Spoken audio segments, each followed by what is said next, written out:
Study IQ IAS, अब तैयारी हुई अफोर्डेबल।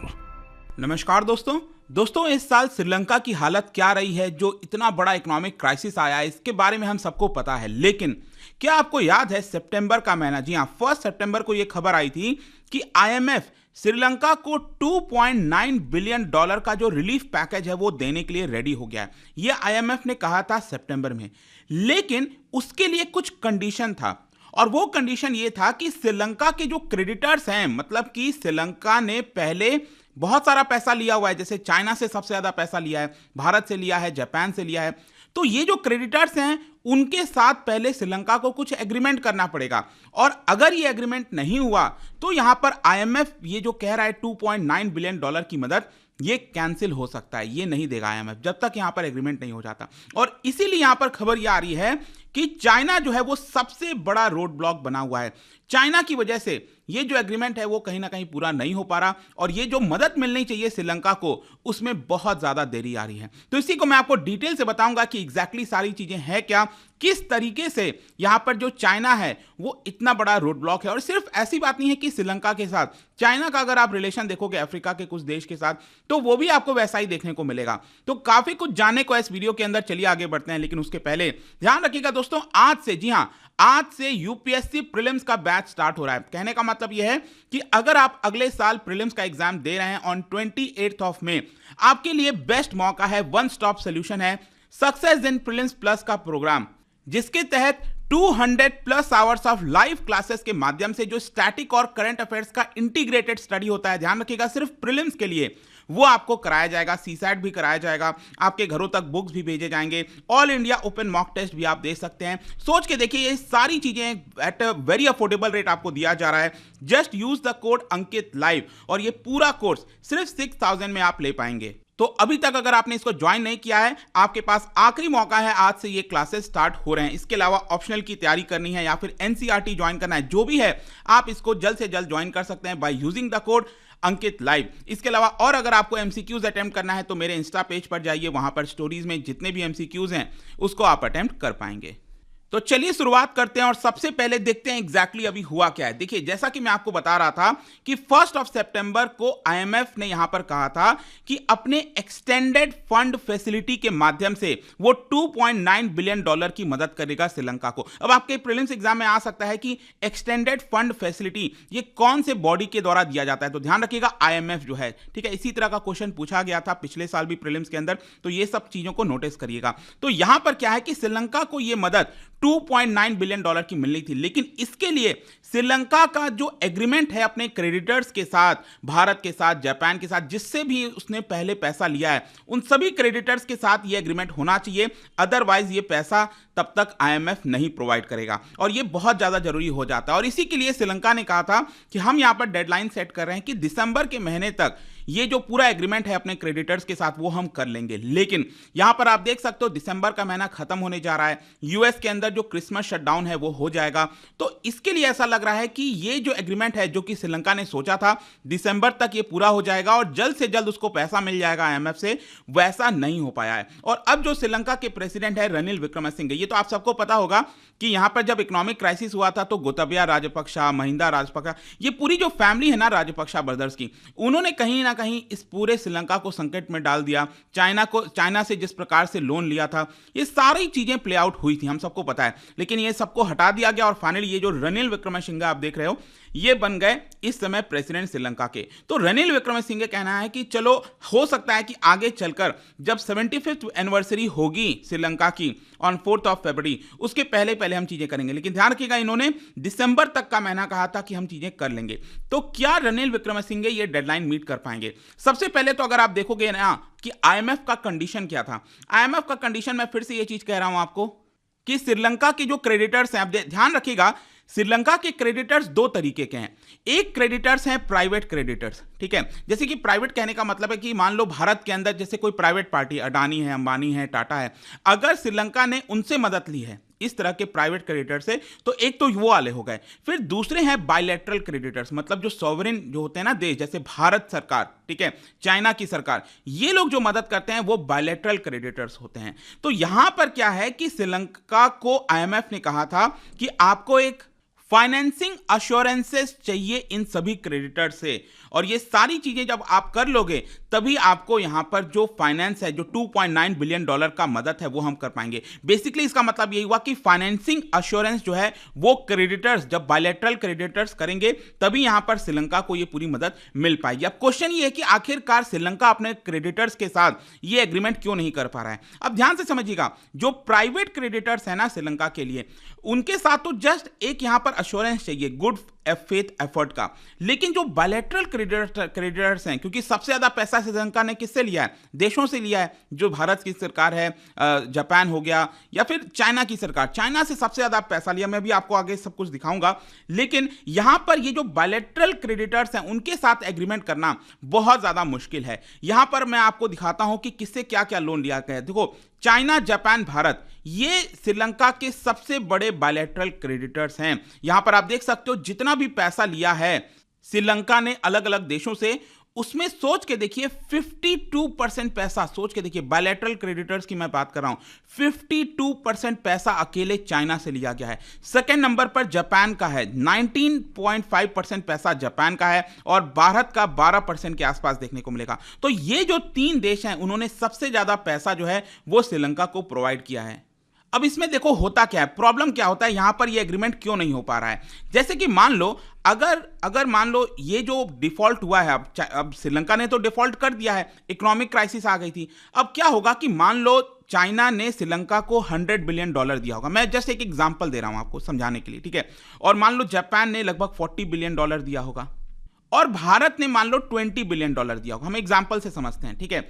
तो यहां पर क्या है कि अगर चाइना एडमेंट हो गया, अब मान लो श्रीलंका कहेगा ना कि देखिए हम आपको इतना पैसा तो आप पे नहीं कर पाएंगे, हमारी हालत ऐसी नहीं है, तो सभी लोग यहां पर अपना अपना पैसा कम कर दीजिए। अब मान लो श्रीलंका कह दे भारत से और जापान से कि 50-50% ही मैं आपको पैसा दे पाऊंगा, मतलब $20 बिलियन जापान को और $10 बिलियन भारत को। लेकिन चाइना यहां पर चालाकी कर सकता है, चाइना श्रीलंका से इसके ऊपर दबाव डाल सकता है कि नहीं, हमें तो यहां पर पूरा $100 बिलियन चाहिए, या फिर $80 बिलियन से हम कम तो लेंगे ही नहीं लेंगे, राइट। अब भारत का अगर आप देखोगे तो 50% का हेयर कट हो रहा है, 50% कमी आ रही है। लेकिन चाइना जो है वो जानबूझकर 20% में अपना डील कर सकता है, 30% हेयर कट में डील कर सकता है। तो यहां पर कोई भी, क्या भारत ऐसा चाहेगा कि यहां पर चाइना को फायदा हो, चाइना यहां पर मनमाने तरीके से श्रीलंका के ऊपर प्रेशर डाले?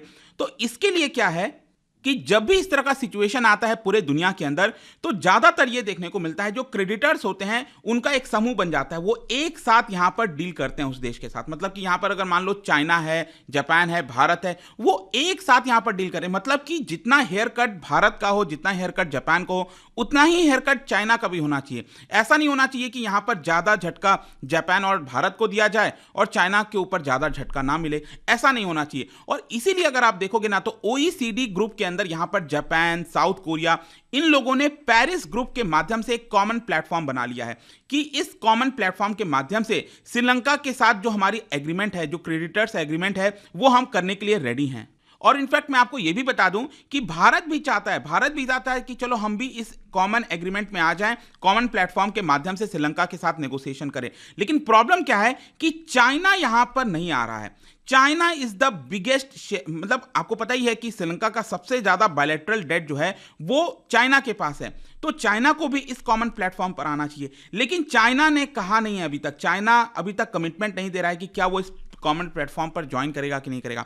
चाइना ने अभी तक ये बोला नहीं है कि हम कॉमन प्लेटफॉर्म पर ज्वाइन करेंगे। इसीलिए अब यहां पर कंसर्न क्या है भारत को? भारत के लिए कंसर्न देखो यहां पर दो चीज है।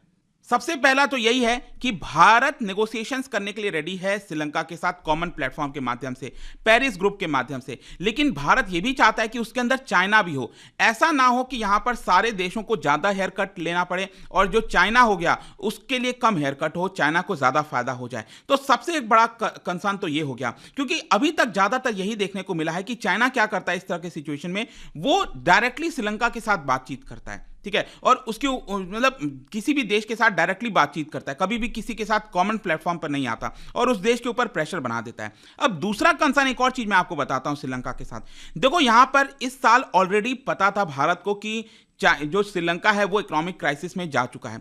इसीलिए भारत ने कई सारी मदद की थी, जैसे कि इस साल जो है भारत ने $4 बिलियन का मदद किया था श्रीलंका को, और ये जानते हुए कि यहां पर श्रीलंका जो है वो इकोनॉमिक क्राइसिस में जा चुका है, उसके बावजूद भी भारत ने मदद की थी।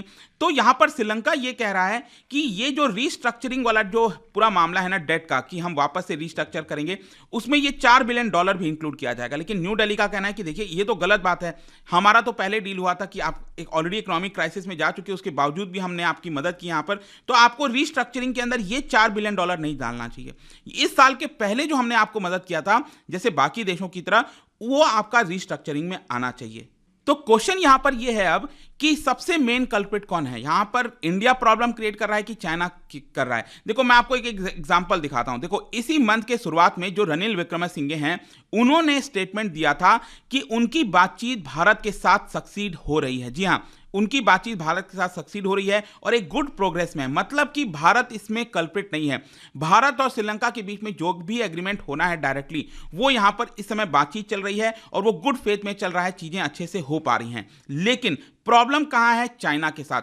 चाइना ना तो बायलैटरली टॉक कर रहा है, ना तो किसी कॉमन प्लेटफॉर्म के माध्यम से बात कर रहा है, और इसीलिए सबसे बड़ी प्रॉब्लम किसको होगी? श्रीलंका को होगी। क्योंकि जब तक यहां पर वो बायलैटरल एग्रीमेंट नहीं कर लेता, जब तक जो क्रेडिटर्स के साथ एग्रीमेंट नहीं कर लेता, तब तक उसको आईएमएफ से जो $2.9 बिलियन की मदद मिलनी है वो नहीं हो पाएगा। और इसीलिए मैं आपसे कह रहा हूं कि यहां पर मेन जो प्रॉब्लम क्रिएट कर रहा है वो है इस समय चाइना। और इसीलिए आप देखोगे श्रीलंका के अंदर जो पार्लियामेंट है, यहां पर जो तमिल नेशनल अलायंस का जो ग्रुप है, उसके जो मेंबर हैं, उन्होंने अक्यूज किया है चाइना के ऊपर डायरेक्टली कि यहां पर चाइना एक तरह से ट्रू फ्रेंड कहता है श्रीलंका का। लेकिन अगर सही में ट्रू फ्रेंड है तो चाइना को मदद करना चाहिए, रीस्ट्रक्चर करना चाहिए जो पूरा क्रेडिट है, जो पूरा डेट है। और यहां पर अब श्रीलंका के अंदर जो मेंबर्स हैं, पार्लियामेंट के अंदर जो मेंबर्स हैं, उन्होंने डायरेक्टली अक्यूज किया है चाइना के ऊपर कि वो सिर्फ ब्राइब दे देकर चाइना के अंदर जो अनप्रोडक्टिव इंफ्रास्ट्रक्चर प्रोजेक्ट्स है, जिसको कहते हैं ना डेट साइकिल के अंदर फंसा देना,